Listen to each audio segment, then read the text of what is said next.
Halo semuanya, selamat datang di channel Hobi Movie. Seduh kopimu, mari menonton bersamaku.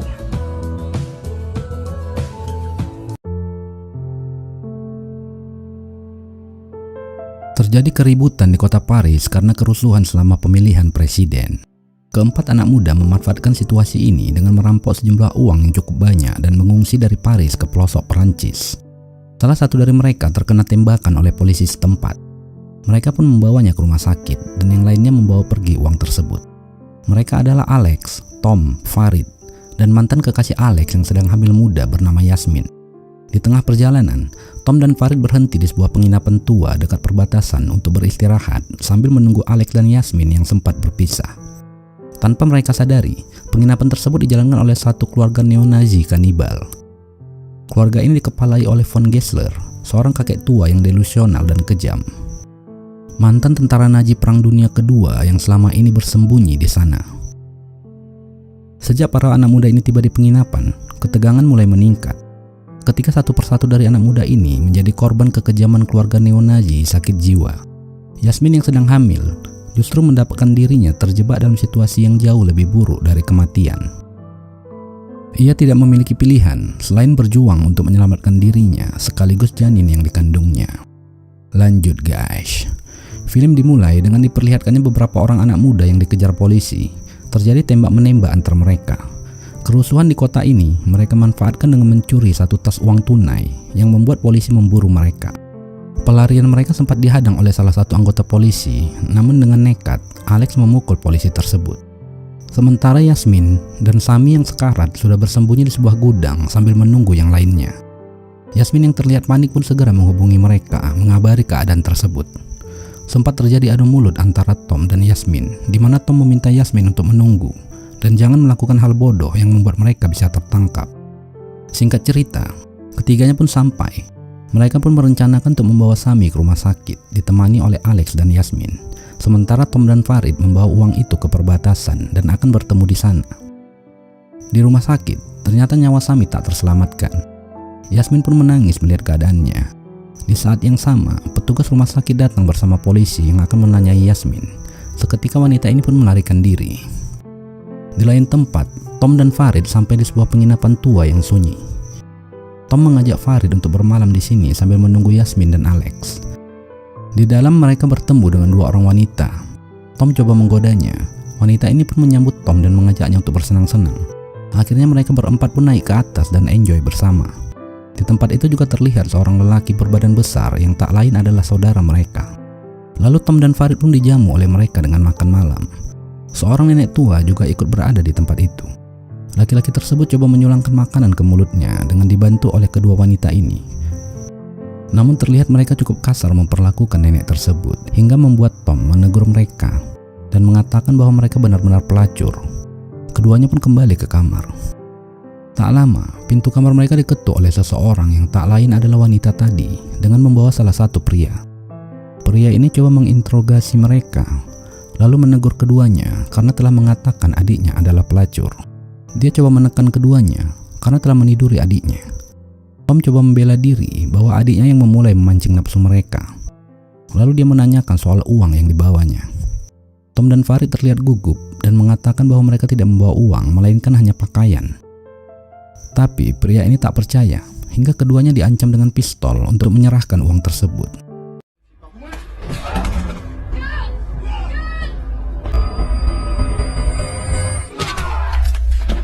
Keduanya pun melarikan diri.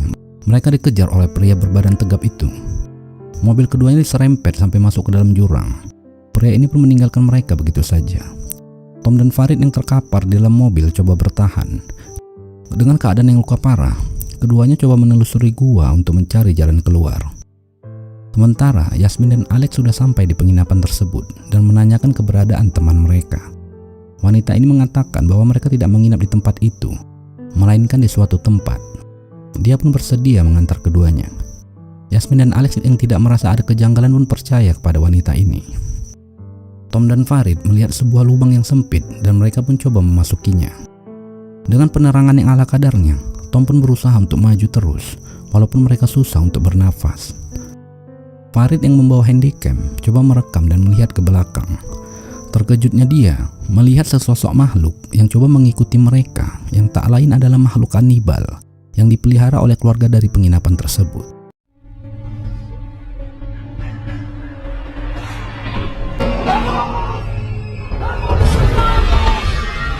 Hingga tibalah Tom di ujung lorong, dan ternyata lorong itu menuju ke rumah penjagalan manusia-manusia yang sudah banyak memakan korban.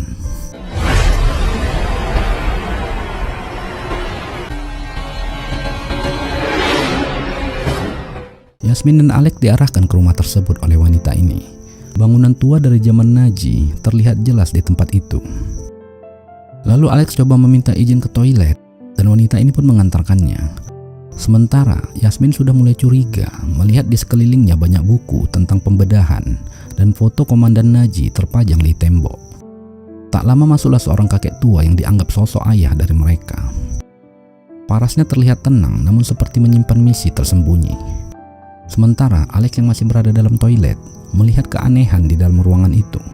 Dia pun coba memperhatikan ke dalam dan dugaannya benar. Tom digantung dengan posisi terbalik dengan darah yang mengucur deras. Dia pun bergegas mengajak Yasmin pergi dari tempat itu. Namun langkahnya dihentikan oleh keluarga kanibal ini. Seketika nasib mereka pun tak jauh berbeda dengan Tom.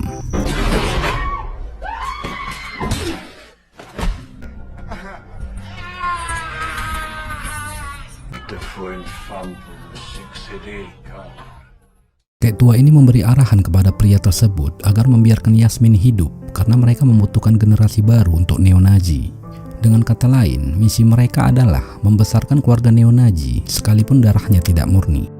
Si gendut tukang jagal ini pun menyeret keduanya ke kandang babi dan memasukkan mereka di sana. Mereka diikat dengan rantai besi. Sementara Tom yang sekarat dihabisi oleh salah satu wanita dari keluarga tersebut. Di lain tempat, Farid yang sudah berhasil kabur tanpa sengaja memasuki sebuah ruangan penjagalan yang dimana banyak terlihat mayat-mayat dibungkus. Korban dari kebrutalan keluarga Nazi ini. Alex berusaha untuk menarik rantai besi itu. Ternyata usahanya tidak sia-sia. Dia berhasil menyelamatkan Yasmin sampai membuat tenaganya habis terkuras. Farid yang diburu oleh mereka coba bersembunyi dan berhasil memukul pria tersebut dengan palu. Namun pria gendut penjagal coba membidiknya tetapi meleset hingga membuatnya kembali kabur. Lalu dia memasuki sebuah ruangan uap yang dimana ruangan itu digunakan untuk menyiksa para tahanan di zaman perang.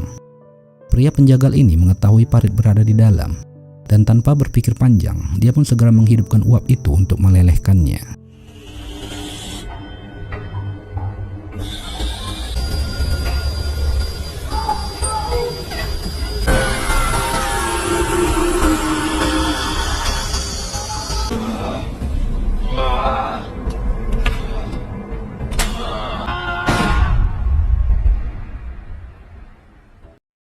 Dengan penuh lumpur, Yasmin pun berhasil kabur dari kandang.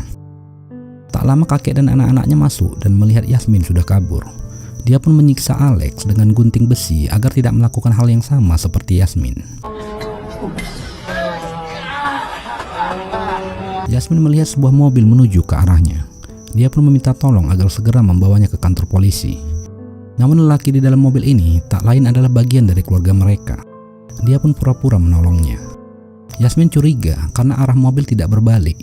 Seketika pria sadis ini pun menghantam Yasmin agar tidak berteriak dan membawanya kembali ke tempat itu. Lalu dengan kejam, Alex pun dieksekusi oleh kakek tua ini. Tinggallah Yasmin seorang yang hidup dari mereka berempat. Dia pun dimandikan karena akan diangkat menjadi bagian dari keluarga mereka. Wanita ini meraba perut Yasmin dan mengetahui bahwa Yasmin sedang mengandung.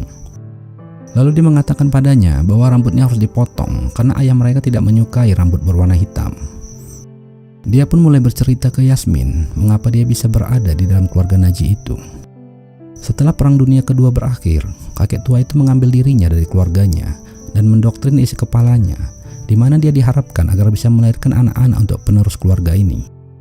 Kedua orang tuanya pun dihabisi oleh kakek tua tersebut di ruangan uap. Pria gendut penjagal dijodohkan dengannya agar memiliki keturunan. Yasmin yang mendengarnya pun menangis dan dirinya merasa pasti akan mengalami hal yang sama. Dia akan dipelihara oleh mereka seperti wanita ini. Kemudian seluruh anggota keluarga Nazi kanibal pun berkumpul di meja makan. Begitupun dengan Yasmin. Kakek tua ini dianggap ayah oleh mereka dan sangat dihormati. Semua perintahnya tak pernah mereka bantah. Dia pun mengatakan bahwa Yasmin akan dinikahkan dengan salah satu anaknya dan akan melahirkan generasi Naji berikutnya. Lalu keluarga ini pun mulai makan daging manusia yang sudah dihidangkan. Dengan ketakutan, Yasmin pun mengatakan padanya bahwa dia sakit jiwa. Lalu dengan tenang, dia meminta anaknya untuk mencium paksa Yasmin sebagai keluarga baru.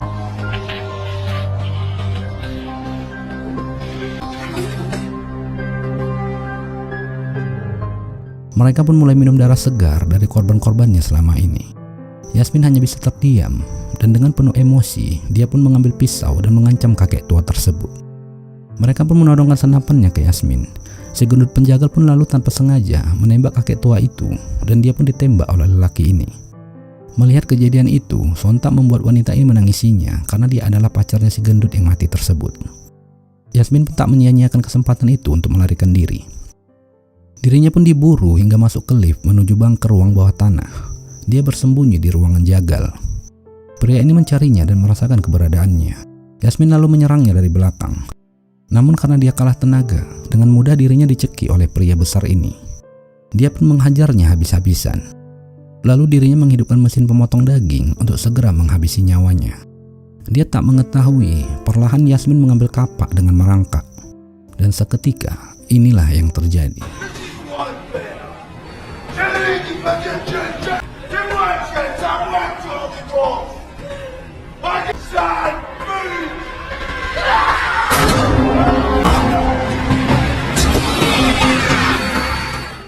Abang dari pria itu pun melihat adiknya sudah mati di mesin pemotong, dan dagingnya sedang dinikmati oleh kanibal-kanibal peliharaan mereka. Segera dia mencari Yasmin saat itu juga. Yasmin dengan muka yang berlumuran darah coba mencari jalan keluar dari bunker tersebut. Dengan tubuh yang gemetar, tak lupa dia membawa kapak untuk melindungi dirinya. Namun naas, dia kembali tertangkap di dalam lift. Pria ini pun menghajarnya tak kenal ampun. Namun sesaat, dia menodongkan senapannya ke Yasmin. Di saat dia ingin menembak wanita ini, kepalanya pun pecah ditembak oleh wanita yang juga menjadi korban dari keluarga mereka. Wanita ini bersimpati kepada Yasmin. Dia merasa memiliki nasib yang sama. Yasmin pun coba mengajaknya pergi, namun dia menolaknya. Segera dia menuju ke mobilnya, namun kunci mobil tersebut masih berada di kantong Alex. Dia pun kembali ke dalam mencarinya. Sambil menangis, wanita ini sempat menutup mayatnya Alex. Yasmin juga mengambil senapan yang berada di situ. Seketika dua orang wanita tersebut memburunya. Terjadilah tembak-menembak antar mereka. Yasmin pun sempat dibredel tanpa henti. Keduanya tak sadar bahwa mereka berdiri dekat tabung gas. Dan kesempatan itu dimanfaatkan Yasmin untuk menghabisi keduanya.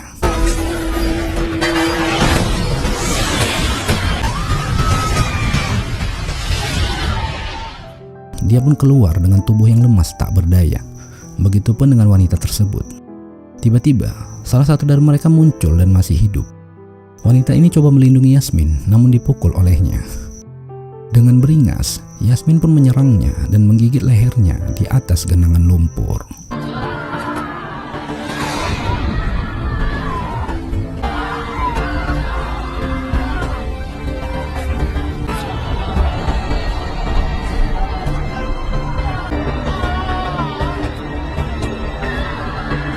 Akhirnya, keluarga neonazi kanibal ini pun habis dibantai olehnya satu persatu. Film pun selesai.